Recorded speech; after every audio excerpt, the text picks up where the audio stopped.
Hello champions, welcome to వేదాంత తెలుగు. నా పేరు అజయ్ కుమార్, మీ biology master teacher. ఇవాళ మనం బీఎస్సీ ఎంఎల్టీ అంటే మెడికల్ ల్యాబ్ టెక్నాలజీ, ఇంకా బీఎస్సీ నర్సింగ్, ఈ రెండు కోర్సెస్ని కంపేర్ చేయబోతున్నాం. ఏది చేస్తే మీకు బెటర్ ఫ్యూచర్ ఉంటుంది, ఏ కోర్స్లో మీకు నచ్చిన సబ్జెక్ట్స్ ఉండొచ్చు, ఎలాంటి కరికులం ఉన్నది, ఓకే, ఇవన్నీ గురించి క్లియర్గా తెలుసుకుంటాం. దేంట్లో మంచి స్కోప్ ఉన్నది, ఎలాంటి ఫ్యూచర్ ఉంది, ఎలాంటి శాలరీస్ ఉంటాయి, ఎలాంటి జాబ్స్ ఉంటాయి, అన్నీ క్లియర్గా తెలుసుకోబోతున్నాం.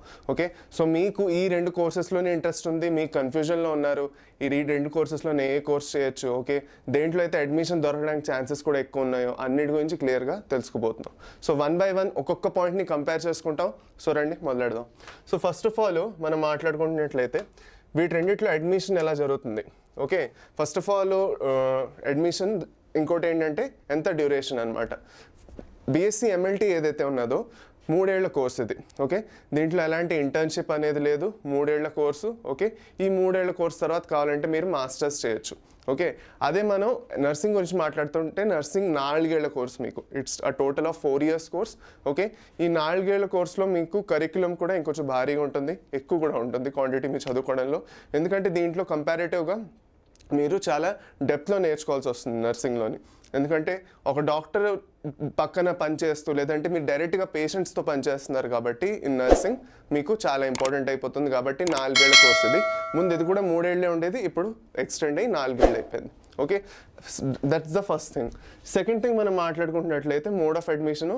ఎంఎల్టీ ఏదైతే ఉందో, మెడికల్ ల్యాబ్ టెక్నాలజీ ఏదైతే ఉన్నదో, దానికి జస్ట్ మీరు ఇంటర్మీడియట్ గ్రూప్ మార్క్స్ ఉంటే చాలు. ఓకే, మీ ఇంటర్మీడియట్ గ్రూప్ మార్క్స్ ఏవైతే ఉన్నాయో those are more than sufficient. అది తప్ప ఇంకేం మీకు అవసరం లేదు. ఓకే, అదే మీరు నర్సింగ్లో అయితే ఈ ఏడాది నుంచి ఎంసెట్ ఇంక ఈఎఫ్సెట్కి కంపల్సరీ చేస్తారు.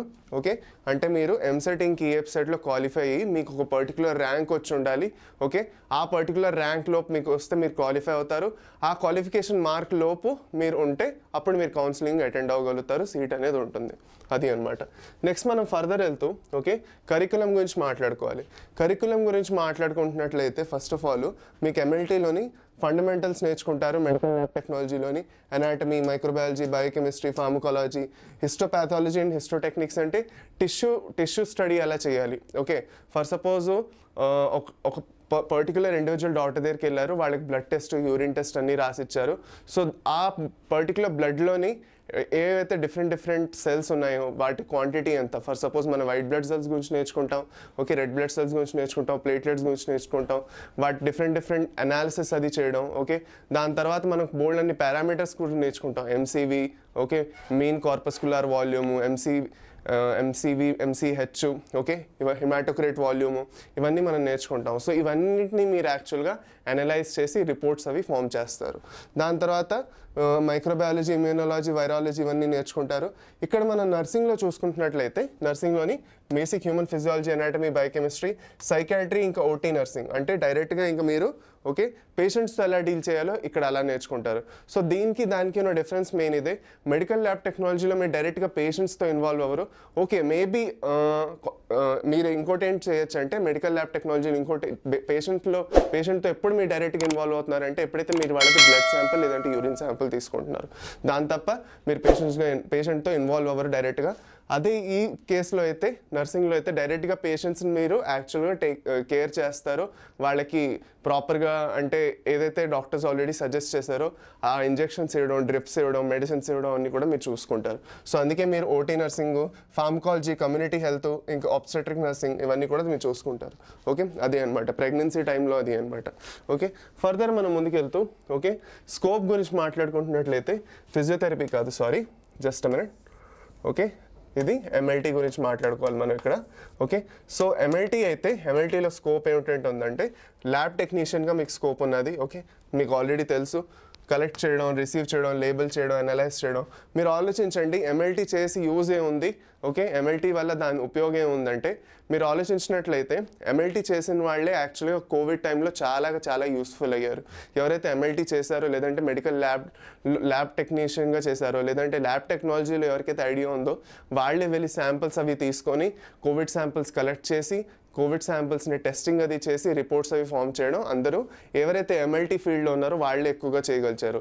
వాళ్ళకి దీని గురించి నాలెడ్జ్ ఉంది కాబట్టి ఆ టైంలోని ఎంఎల్టీ ప్రొఫెషనల్స్ ఉండడం ఒక చాలా మంచి ఆప్షన్గా చాలా మంచి యూటిలిటీగా అయింది. అందుకే ఇంపార్టెంట్ మీరు ఎంఎల్టీ చేస్తే మీకు మంచి ఫ్యూచర్ ఉందని కూడా అంటారు.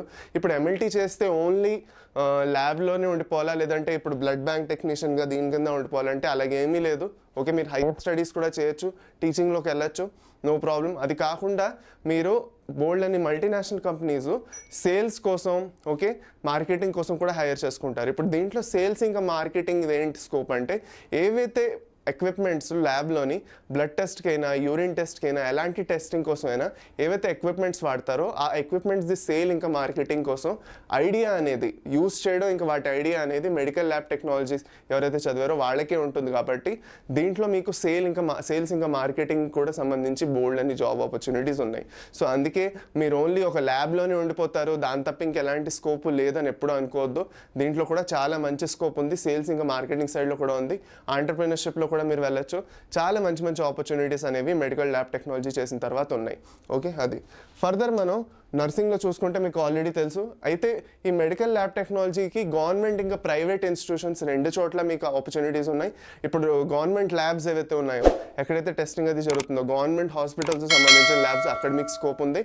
అది కాకుండా ప్రైవేట్ ల్యాబ్స్ ఏవైతే ఉన్నాయో, డయాగ్నోస్టిక్ సెంటర్స్ బోల్డ్ ఉన్నాయి, తెలుసు మీకు ఆల్రెడీ. ఆ డయాగ్నోస్టిక్ సెంటర్స్ అన్నింటిలో కూడా మీరు ఈజీగా వర్క్ ఉంటుంది.